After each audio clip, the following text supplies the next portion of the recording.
The other exits, well, not surprisingly, just to say that we've got the reversal of the original signal.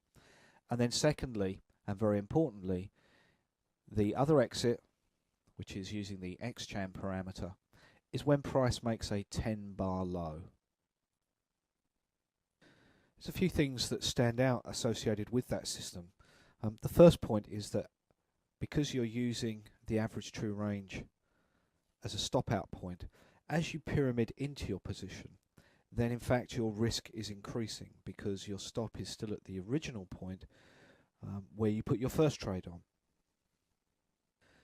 The second important point is what you have to do to actually take your profits, and as we can see, price has to make a 10-bar low on this long position before you're actually going to get out. Now, while this enables you to have the width within the market, or to give the market enough room to breathe so that you're not stopped out too early, it stands to reason the fact that you're having a 10-bar low as your stop out point, that you're giving back a considerable amount of that trend. Now, in the original Turtles, it was emphasized how important it was to keep that 10-bar low as your primary exit of that trend.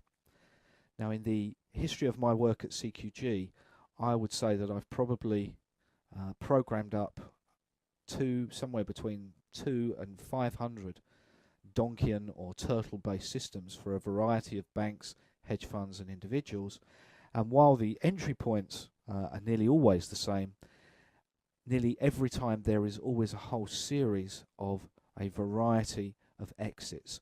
So very few people have actually managed to take that original exit rule and stick with it.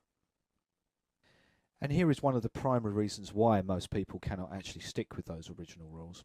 I've put this on the Australian stock market, so it is a somewhat extreme example, but it's there just to highlight the problem most graphically. Here we have a breakout point, and we can see that all four trades are instigated on the same trading bar because we have such an expansion of range through the normal average true range. The market then actually collapsed over 500 points in the next 2 or 3 weeks, and then rallied very sharply, and in the end meant that the position was closed out here because we made a 10-bar high. As we can see in this particular trade, which was only doing one contract per pyramid, this meant that at one point this is what the open profit was, which took us all the way from $50,000 all the way to slightly in the profit, and in the end we gave all of that back. Most traders, whoever experienced or novice, would find that quite difficult to be able to accept, to find yourself that much onside only to end up giving it all back based on those trading rules. Now I've got this same turtle system and I've just put it on the 10-year European interest rate market, and if I just left click down here, I can see some statistics associated with this particular trade system on this market. For your reference, I'm going back 1,000 bars, so approximately 8 years. And there's two other things that are in this trading system that are not part of the original Turtle rules. The first one was that in those original rules it said that if the previous trade or sequence of trades that were pyramided was a profit, then you did not take the next trade, whether it was a buy or a sell.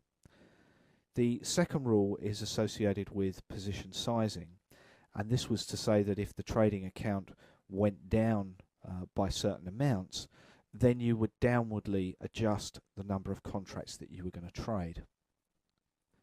Those two rules, or the lack of those two rules in this trading system, have different aspects in terms of what effect they have. The idea that you don't take the next trade after a winner, in the tests that I've done over various markets over the years, shows that very much that is swings and roundabouts. There will be times when not taking the next trade is a good idea, and there's other times when you really did want to take that next trade. However, the idea of position sizing, it has much more importance.